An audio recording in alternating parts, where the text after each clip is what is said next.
Let's go.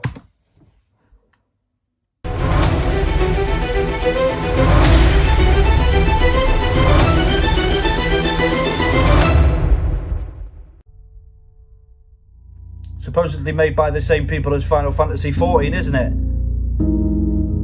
PC emulation and a PS5 experience. At least they're honest, eh?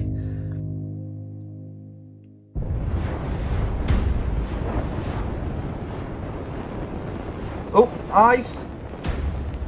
Oh, he looks cool, doesn't he? Looks a little bit like Noctis, no? Shiva's dominant. Shiva. And only the dominant. What's a How dominant? do we even know the girl will be among us? Ooh, gory. Our kind do not question orders. Chocobos! Woo! Square Enix. Sergeant, they've summoned their icon. Oh my Icon? god! That thing's a bloody mountain. That's Titan. Shiver! What?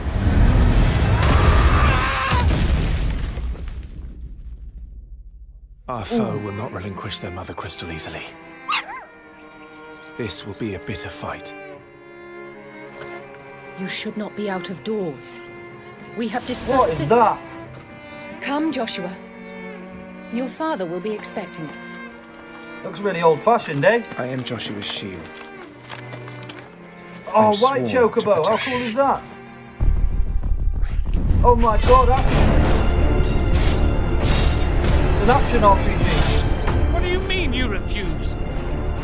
Did you not pledge your sword to our cause? Margaret! Oh no, Margaret! What Oh, does that it looks matter? super cool.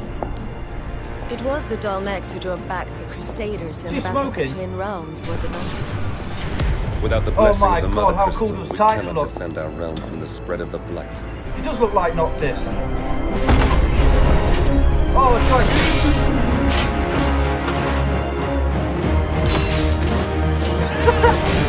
No way. So we're sitting with That the is. goons. Oh, the fighting mechanics look really cool. Imperial Vipers. It's Do like they one really of the mean judges to in invade Final us? Fantasy VII. Yeah, Final Fantasy 12. Oh, gory. Look. It's the Archduke's son. Oh, it looks really gory. Stop this! Phoenix? Phoenix! No way, man. How amazing does that look? He's on fire. Second icon of fire. But Okay. that's impossible.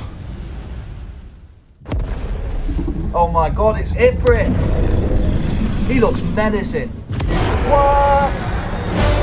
He's the coolest. The legacy of the crystals. Crystals. Oh, what a battle that'll be. Has shaped our history. Phoenix and Ifrit, guys. Phoenix and Ifrit.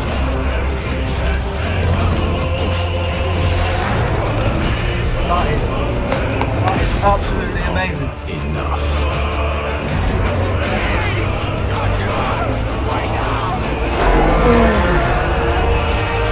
He looks evil.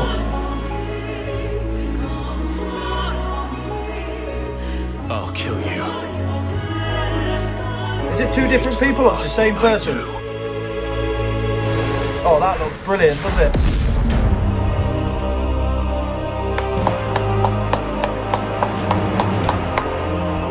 I can't wait for that. PlayStation 5.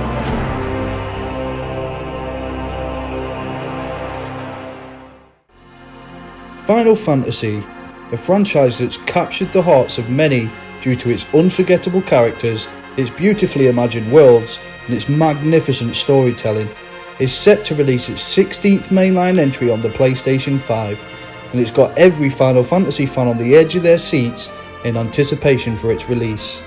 Today, we're going to be taking a closer look at the world that's within our grasp, and the characters that we're so eager to meet.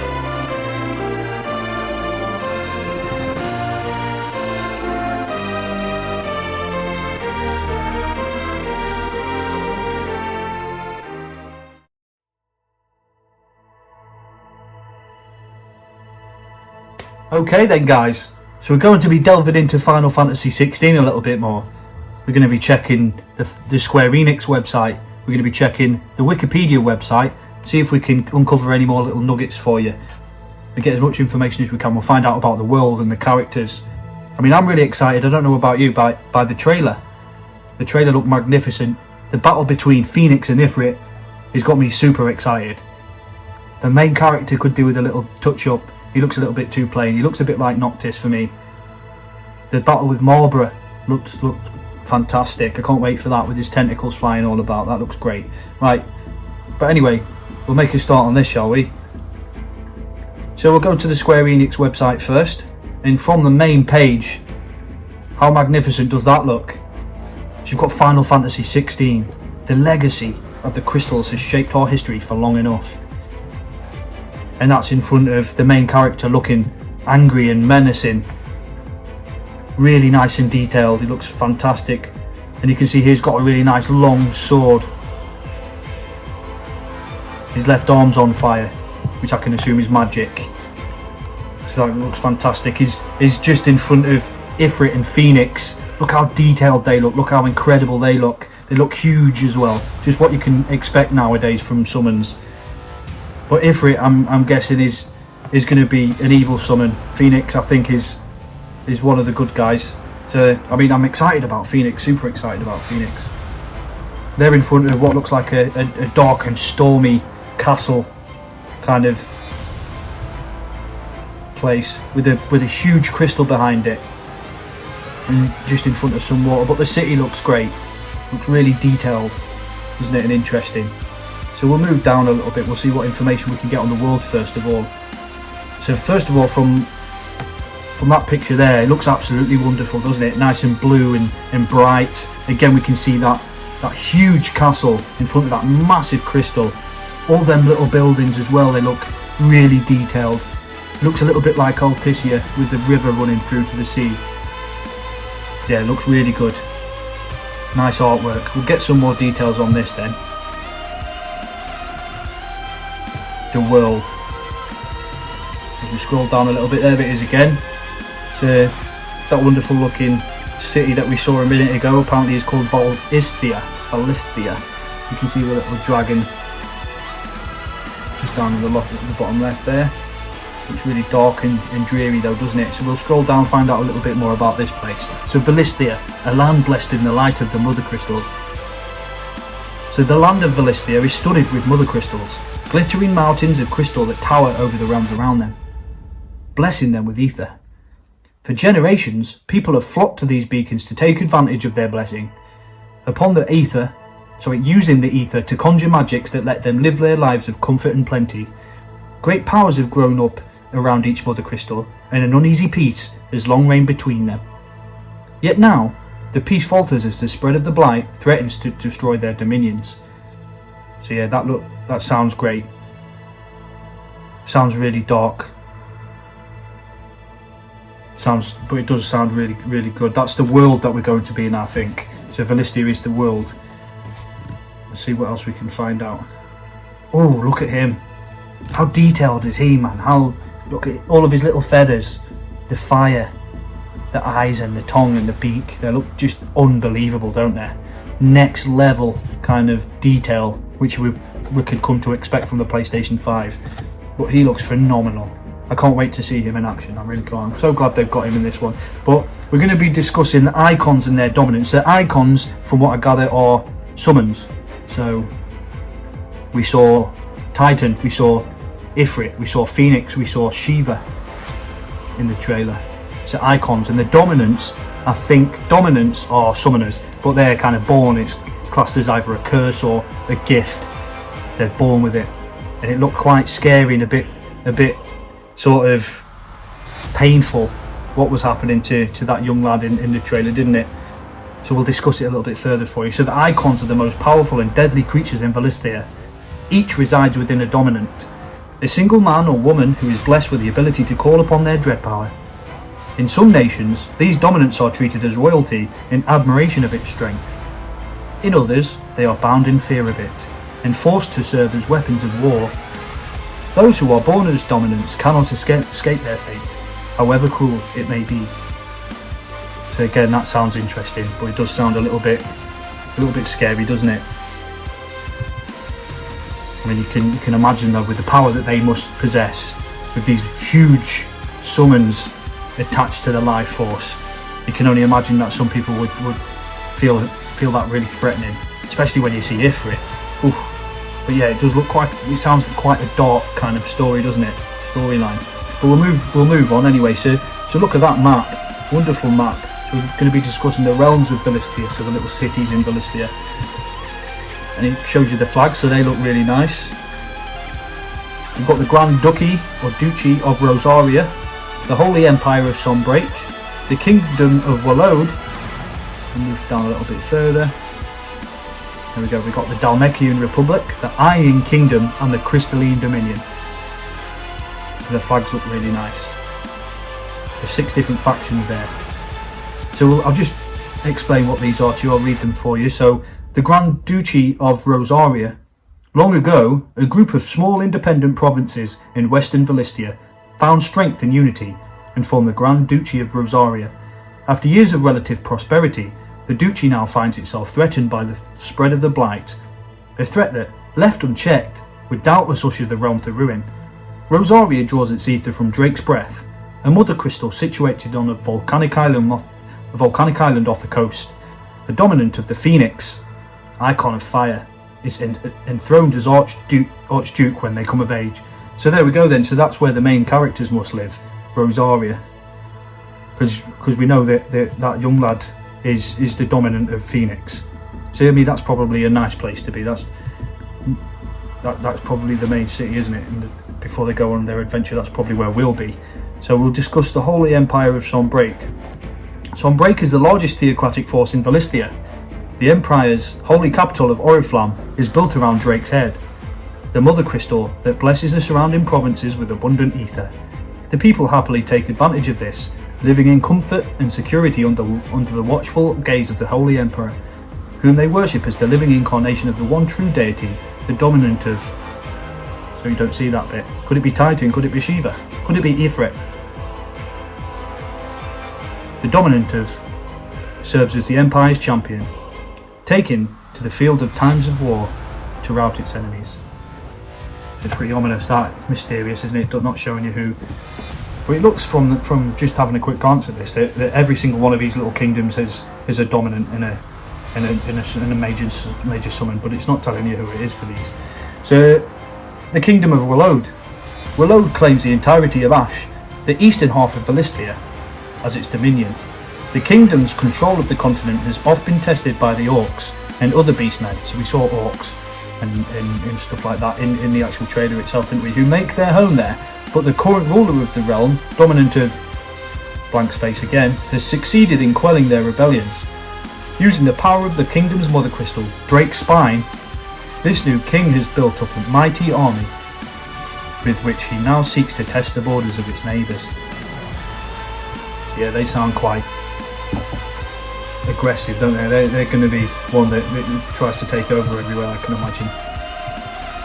All these kingdoms are going to be battling it out, aren't they? We'll move on. We've got the Dhalmekian Republic. It's a cool name, isn't it? The Dhalmekian Republic is made up of 5 states, from which the members of its ruling parliament are drawn. Its mother crystal, Drake's Fang, is half hidden in the heart of a mountain range. The Republic's control over it, and its ether, securing the obedience of the large part of southern Valistia. The dominant of Titan, icon of Earth, is installed as a special advisor to Parliament and has a significant say in its decision making. So he's obviously, part of the Parliament then, isn't he? He's an absolute huge summon, scary summon, and he's part of the government there. So that's really interesting, isn't it?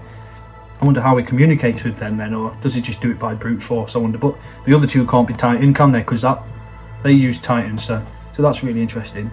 So we've got the Iron Kingdom, a small group of islands off the coast of Storm, the western half of Valistia's twin realms. Here the crystalline orthodox, an extreme faith that worships crystals, reigns supreme. The Iron Kingdom controls Drake's Breath, the mother crystal that sits at the heart of one of their islands, long a source of contention with neighbouring Rosaria. Isolated and aloof from the mainland nations, the Iron Blood speaks their own language. Orthodox doctrine judges dominants to be unholy abominations, and are any unlucky to be born on the islands are executed. That sounds a bit unfair, doesn't it? But like I was saying a little bit before, if things with that kind of power, they obviously people are afraid of the unknown, aren't they? And if somebody can possess that kind of mysterious power, it could go wrong. So you can imagine why they do it, I suppose. It seems quite an old-fashioned place where they just kind of, pass that heavy judgment on and them harsh sort of penalties. But we've got the Crystalline Dominion, which sounds like a really nice place, doesn't it? The Crystalline Dominion sits at the heart of Valisthea, built around the tallest of all Mother Crystals, Drake's Tail. Many bloody battles were fought for control of this small plot of land due to its strategic importance, till the warring realms finally agreed to an armistice. As part of the peace treaty, the islands around Drake's Tail become an autonomous dominion led by a council of representatives from the surrounding nations, each realm enjoying equal claim to the Mother Crystal's blessing. No dominant makes their home there, so they don't have a summoner. They don't have a summoner yet, but they don't have a summoner. But that sounds quite a nice place to live. But yeah, that was exciting. I mean, I love finding out a little bit more information about it. I mean, they could change it really, couldn't they? They could change a lot of this by the time it comes out. You know what Square Enix are like. But yeah, we'll move on. We'll look at the characters then. Really excited about this. Let me know what your thoughts are on the sort of city and the world so far as we progress.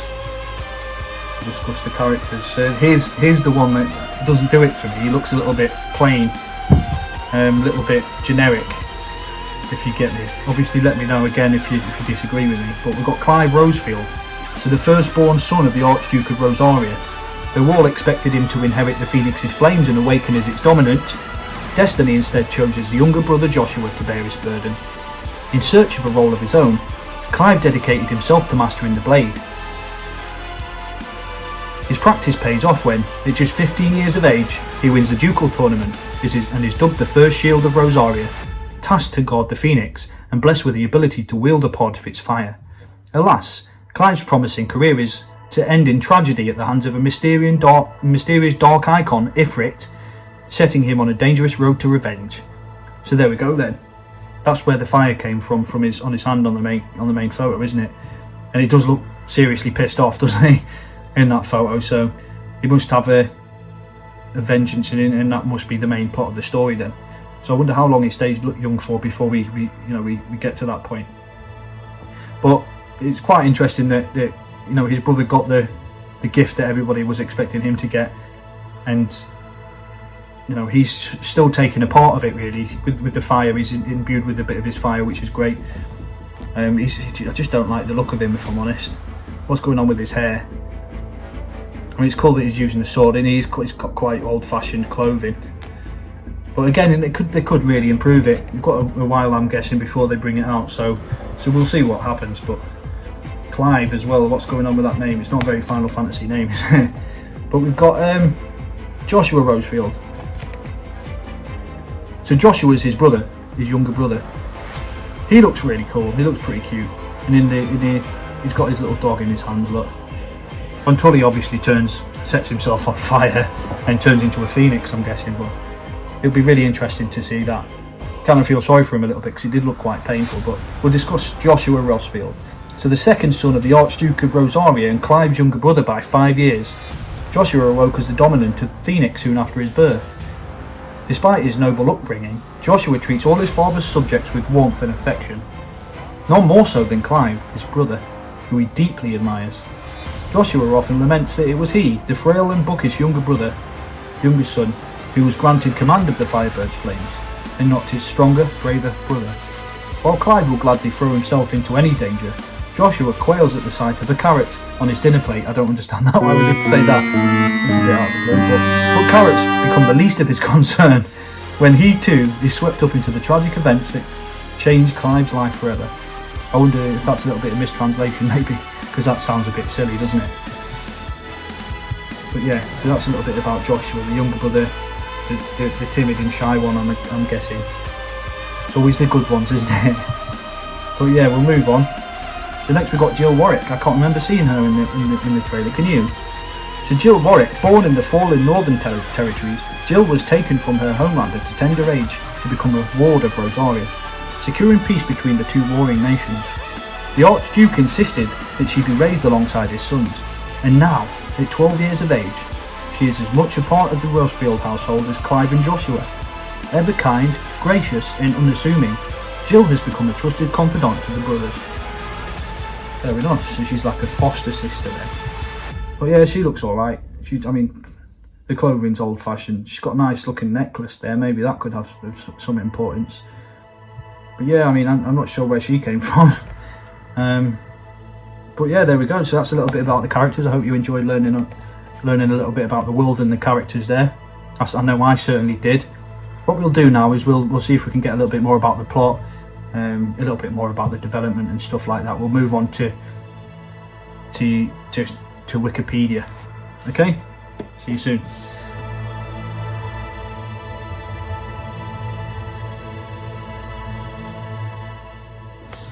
Okay then guys, so I did the hard work there so you wouldn't have to. So we're now on the Final Fantasy 16 Wikipedia page. Now, I've had a little bit of a read through it, and most of this stuff we've already covered in the Square Enix site, as you can imagine, but a couple of things that we'll point out. So Final Fantasy 16 is an upcoming action role-playing game, developed and published by Square Enix for the PlayStation 5. It is the 16th title in the mainline Final Fantasy series. The game is being produced by Naoki Yoshida and directed by Hiroshi Takai. The game is set in the fictional land of Valisthea, which we've learnt all about already. It's a continent with 6 factions that's on the verge of conflict due to a spreading malady called the Blight. So we'll skip some of this just because we've already learnt it and I don't want to waste your time by going over it again.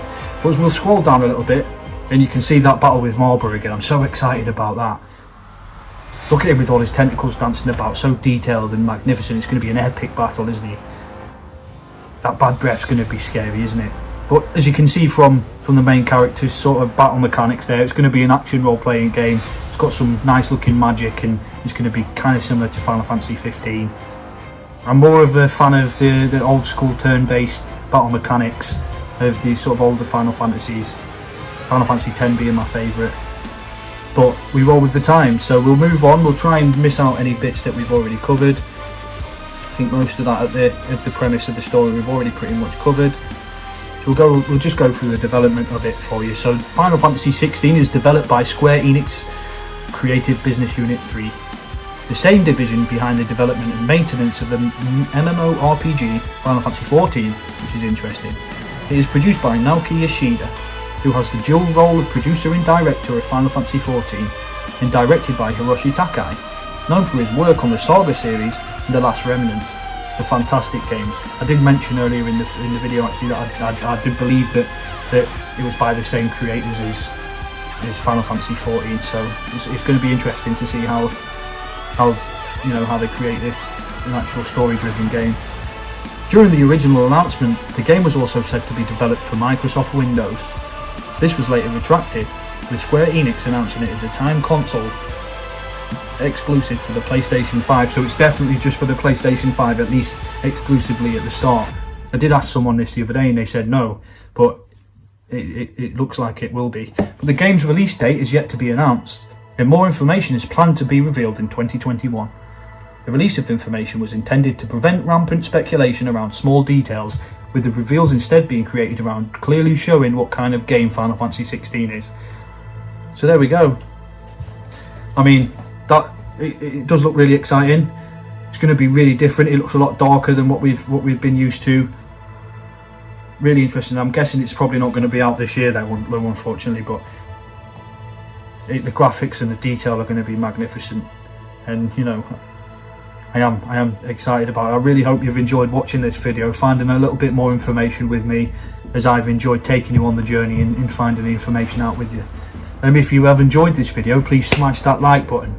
Subscribe to the channel if you do and you want to see more of the same. Also, I want to just bring to your attention that we've now got a Patreon page. Now, I do a lot of streaming on Twitch, and I've recently reached affiliate level.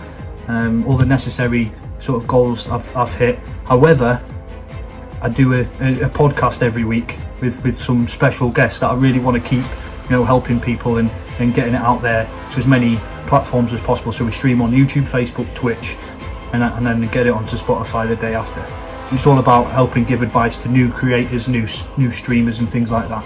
And if I was to go affiliate with Twitch, I wouldn't be able to do that anymore. So money's not really that important to me. However, if you did want to support the channel, I thought a good thing to do would be to set up a Patreon page.